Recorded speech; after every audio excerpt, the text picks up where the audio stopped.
তোমরা ঈদের নামাজ পড়ে ঘুরে বেড়াবো আর আমরা কাজ করবো, এটা কি করে হয়? তাই ভাবলাম আজকে একটু অন্য কিছু করা যাক, তার জন্য কিন্তু পোল্ট্রিটাকে আস্ত জ্বালিয়ে ফেললাম।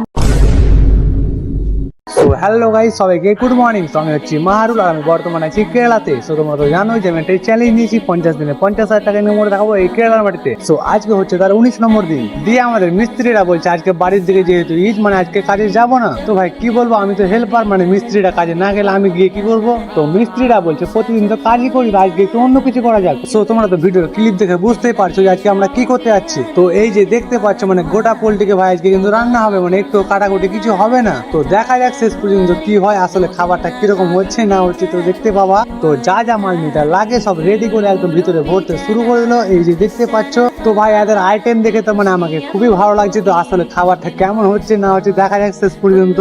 আর কালকে তোমাদেরকে ভিডিওতে বলেছিলাম যে আমার ঈদটা কেমন কাটলো। তো একদমই মানে বেকার ফালতু যাকে বলে। আর তোমাদের ঈদটা কেমন কাটলো না কাটলো অবশ্যই কমেন্টে জানিয়ে যাওয়া। দিয়ে আমাদের মাল বিটার গুলো ভরা হয়ে গেলে আমরা চাপিয়ে দিই ডাইরেক্ট গ্যাসে রান্না করার জন্য। এই যে দেখতে পাচ্ছ রান্না কিন্তু শুরু হয়ে গেছে। তো যতক্ষণ রান্না হতে সময় লাগবে ততক্ষণ আমি কি করবো মানে ভেবে পাচ্ছি না। আর এইদিকে আমার খিদের জ্বালায় পেটও কিন্তু খুব জ্বলছে।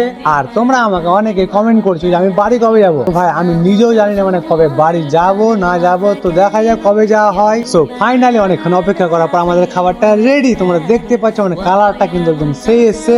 আর চিকেনের সঙ্গে ছিল কিছু পরোটা। আর এই যে ভাইগুলো দেখতে পাচ্ছ এগুলো কিন্তু আমরা ইনভাইট করেছি, মানে আমাদের বন্ধু হচ্ছে। সো ভাইগুলোর সাথে কথা বলে অনেকটাই ভালো লাগলো, মানে ভাইগুলো কিন্তু অনেকটাই ভালো। আর আজকের আইটেম বলতে এই যে দেখতে পাচ্ছ চিকেন পরোটা, তারপরে আলু সানা। সো খাবার যেহেতু রেডি তো আর দেরি গেছে, তো আমি হালকা করে নিয়ে এলাম। তো টেস্টটা কিন্তু একদম সেই হয়েছে, মানে একদম সেই রান্না হয়েছে। আর রান্নাটা করেছে পল্টুদা, মানে এই যে দেখতে পাচ্ছ যেমন চেহারা তেমন রান্না। আর এদের খাওয়া দাওয়া দেখে মানে আমি অবাক, মানে তোমরা দেখতে পেলা চিকেন খেলো, পরোটা খেলো, তারপর আবার ভাত নিয়ে নিয়েছে। সো ভাইয়ারা কি মানুষ না গরু, মানে আমি কিছু বুঝতে পারছি না। সো আজকের মতো ভিডিওটা এখানে শেষ করছি। সো ভিডিওটি কেমন লেগেছে না লেগেছে সবার কমেন্টে জানিয়ে দিও। আর ভিডিওটি ভালো লাগলে সবাই একটা শেয়ার করে দিও। দেখা হচ্ছে নেক্সট ব্লগে। So tata, bye bye.